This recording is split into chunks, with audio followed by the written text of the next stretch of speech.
Good morning, EHS faculty and staff.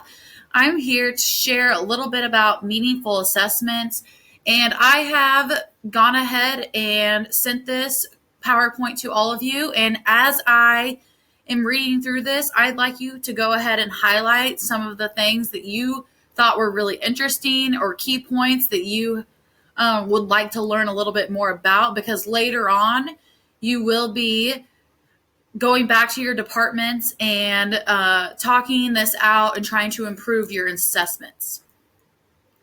Leadership matters in anything you do. We have to have someone that's going to lead us in the right direction. In your classrooms, you have to create the right environment. These kids have to feel included and comfortable. We have to support and develop our teacher quality through professional development. We have to implement meaningful assessments and use those resources, use those other teachers, use those administrators to improve your teaching. Lifelong learning skills include assessment and evaluation.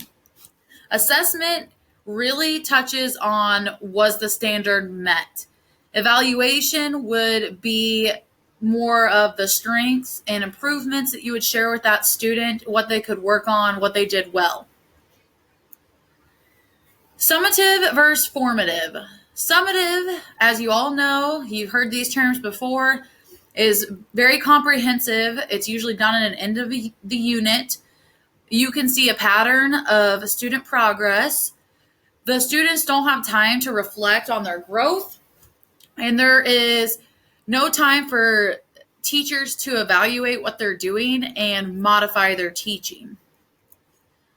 Formative is over a period of time, and you do this often throughout your lesson, throughout your unit. You can check really quickly for understanding with different types of strategies, but sharing those strengths and weaknesses often with your class and each student and reflect is necessary for that improvement. Evaluate the quality of your assessments. You oftentimes have got to reflect on your practice and what you're doing in your classroom. I think we all have a sort of data that we collect. I don't know if we all review and use it as much as we should. Really look at those standards and relate them to your assessments. Be strategic in your planning, and this all takes attention and time, and that's what we're going to be giving to you today is time to really reflect on your assessments and improve upon them. Culturally responsive assessments, they are most often ineffective and destructive for Indigenous students. We're going to take a moment to kind of talk about culture and assessments and their correlation. Here are a few types of strategies that we can use. Self-assessment, which would be a student reviewing their work. A peer assessment, which I like, is when we're going to work with other students and they get to really look at their peers' work and decide how they can improve. Essay questions really connect to culture. You can incorporate those into your assessments. It really involves that critical thinking piece and also real world situations. And that is key to a good assessment. And then network learning, which would be formal, non-formal, and informal. You could put them in groups depending on different types of qualities that they have or their level in education. You could do grouping in many different ways. Here are a couple quotes that really stood out to me as I was researching for this presentation. Culturally relevant assessments give insights about the kinds of assessments that lead and front students' cultural strengths and curiosities and nurture and extend literacies. And then also, understanding students are more likely to be low income and first generation and vast difference in needs for LGBTQIA. It's important to understand that we have to know our students to be able to teach them in the right environment. Here are a couple things that really are culturally relevant assessments. They're fundamental to their learning. We have to incorporate their culture. It really provides them more motivation. It provides them with more real life experiences. One way to do that would be to collaborate with families and students to build those rubrics for your class. Rubrics we use in every department. So really giving them a sense of pride in what they're doing will build morale. Send questionnaires home and get to know your students and what they like to do. We have such a large school that collaborating with other teachers is super important, and it can really benefit to the students. And connect that culture as much as you can. After you get to know your students and where they come from, their traditions, try to connect the culture to your classroom. Successful assessments provide diagnostic feedback. You should use those assessments to help set your standards in your classroom. Evaluate that progress of each student. So you should be able to look at their scores and correlate it to their homework and really find a page that they're on. It motivates their performance. It holds those students accountable. They have to be able to take an assessment. And then it also should help you with your planning for the future. You would have to decide if you have to go back and repeat some of the topics you discussed after they take the assessment, or if you're ready to move on. We must improve our instruction and assessments by collecting data and finding evidence that the outcomes were met.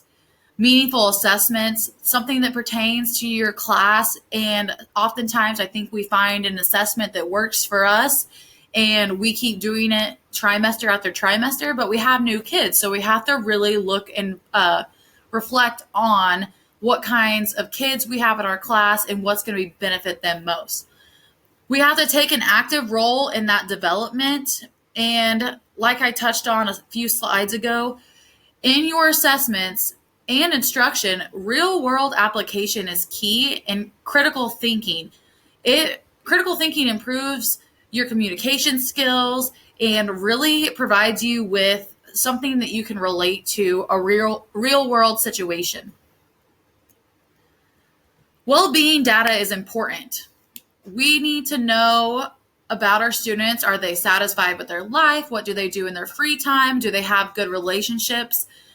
It's important to know these types of things to connect their scores and their work. The relationship of the data and well-being really relates to scores. Positive relationships with teachers improve scores. If you have a bad relationship with your students, their motivation is low. They really don't have any desire to do well in your class. Do they belong? You have to make them feel included. And also test perception. That's a big one. I think a lot of kids think that tests are scary and give them anxiety, but really change that view for them and help them relax and be ready to read every question thoroughly. Involving those parents as often as you can is also important. We know that with parent involvement comes higher scores and higher education, and really motivate them. Whatever they find to be motivating, you can really get to know your students and find what works for them. So what does this all mean to us? Well, the first thing is hopefully all of you understand that all students matter. Getting to know them is key to their success in education, and we must get to know them on a deeper level so we can improve their learning. Adjustment is key. We cannot stick to the same old thing. We must adjust to the different types of students and the needs that they have. And then a common theme throughout this entire presentation would be meaningful assessments provide improved learning. We know that if we take time to really work on our assessments and make sure that they correlate with what they're learning and their culture, that they can improve their scores and their learning. Thank you all for listening. I hope you found this helpful. And like I said, you should have highlighted some of the key points that you found very interesting to take back to your department and to learn and grow on those different topics.